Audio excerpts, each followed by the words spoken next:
Núna erum við komnir í grillið, mínar heimaslóðir, og ég með hérna frábæra tím hérna sem með mér hérna í grillinu. Fólk spennt fyrir að vita hvað gerist á bak við tjöldin. Það kannski ekkert alltaf of flókið og fólk hefur gaman að sjá hvernig þetta virkar.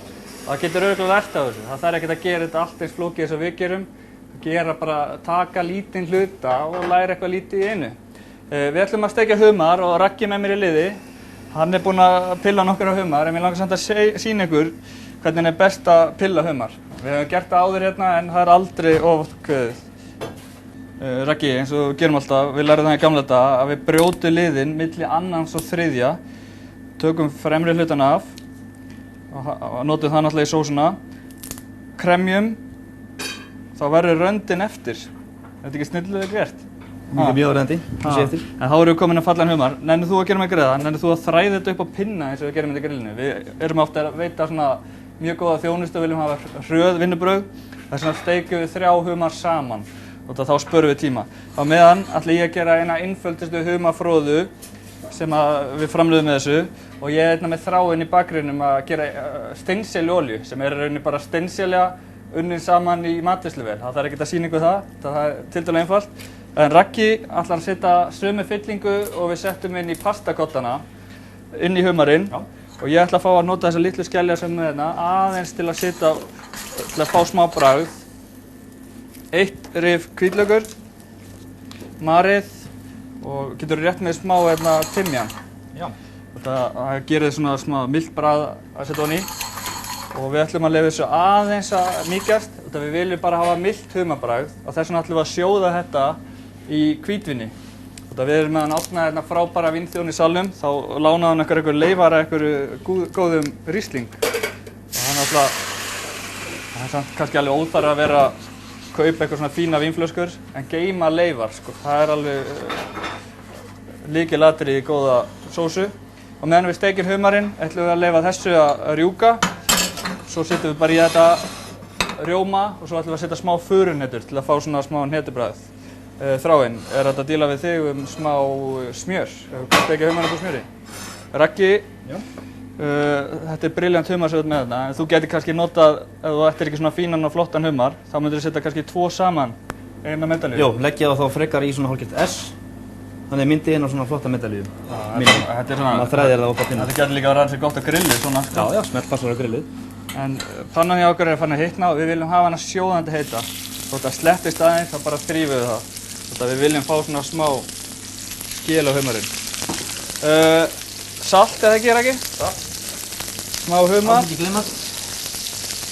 Það er svona skipta skoðanir hvort að fólk setur pipar á humar, en við viljum hafa svona milt bragð, svo við setjum bara salt eða ekki. Piparinn á til að yfirgnæfa humarinn. 1 rif hvítlaukur í smjörið.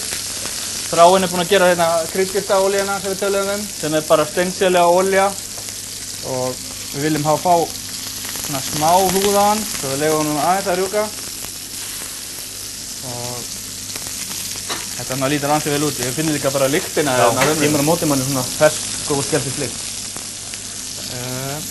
Þú ert yfir í saltinu, það ekki, Raggi minn? Jú. Saltinu með líka. En Rieslingið er alveg á fullri suðu og þegar þetta er komið þá er ágætt að losa aðeins af skilinni. Ert þú maður í að redda mér furuhnetum? Það eru hér. Þú ert bara að lesa hugsanir eftir margar ára starf á grillinu. Það er ágætt. Við erum að gera bara einfalda froðu sem er bara uppið á rjóma, furuhnetum og smá Riesling hvítvíni. Þetta verður ekki mikið fallegri þetta en glóðaðir humar og færum þetta yfir á eldhúsbref og það viljum ekki að fitan leggja út á diskinn. Við erum að leyfa okkur að vera með hollustu í bland við smá svona fáun eða glæsileika. Já. Brokkolimauk. En við gefum vel að því út að við viljum hafa næringuna og vítamínin. Svo erum við hérna með fallega humarhala, pastakotta og setjum smá salat hérna, ekki strákar, svona hennan. Og það er eins og með allt annað, þá þarf kannski smá salt. Flott. við viljum hafa létta mat á grillinu. Grillin átt að geta borðað og farið út að dansa. Og þess vegna erum við ekki að þykja með neinu smjöri eða smjörbóli eða þetta. En okkur þykir gaman að fá svona áferð á diskinn með að gera svona litla froðukúlur úr sósunni. Þá ertu í rauninni að borða minna sósu en hún svona loðir við allan humarinn. Nú kemur svona skemmtilegt loft í sósuna og hún verður þá mjög svona mild og fín. Og Raggi, hefur við ekki bara að fara að klára þetta? Jú, fallega froðutopp ofan á humarinn. Já, þarna erum við svona að leika okkur að skemmtilegum brögðum. Við erum hérna með brokkolímauki sem er vítaminin. Við erum með áferð á furuhnetunum, vinnu í pastanu. Þetta er bara að vera fullkominn grillréttur, en fólk getur gert eitthvað þessu heima, ég er alveg viss um það. Og segjum við bara, humarréttur grillsins, klárt. Gjörðu svo vel.